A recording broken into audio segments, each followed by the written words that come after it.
برائے اردو کا سالانہ اجلاس منعقد ہے۔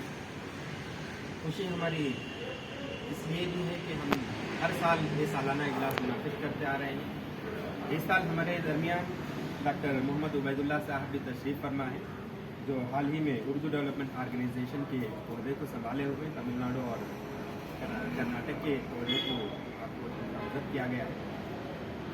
ہمارے اس سالانہ اجلاس میں اردو کے خدمت گزار لوگوں کو جو خاموش خدمت انجام دے رہے ہیں ان کو خادم اردو ایوارڈ سے نوازا جاتا ہے۔ اس سال ہم نے وانمباڑی کی ایک بزرگ شخصیت جناب عبدالباری مخلص صاحب کو ہم نے خادم اردو برائے 2023 کا سالانہ ایوارڈ پیش کیا ہے۔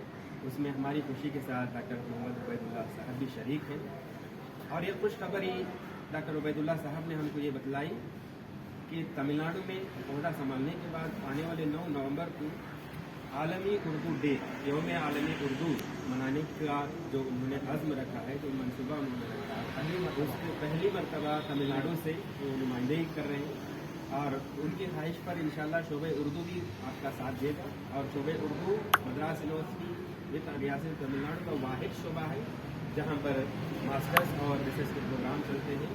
ہماری امید ہے کہ ڈاکٹر محمد عبید اللہ صاحب اس اردو ڈیولپمنٹ آرگنائزیشن کے پوری تعاون جو ہے شعبہ اردو کی رہے گا، اور اردو کا شعبہ اردو مدراس یونیورسٹی کا تعاون بھی آپ کے ساتھ رہے گا۔ انشاءاللہ ہم سب مل کر یہ عالمی یوم اردو کو اعلیٰ پیمانے پر کریں گے اور کامیابی سے حاصل کریں گے۔ شکریہ۔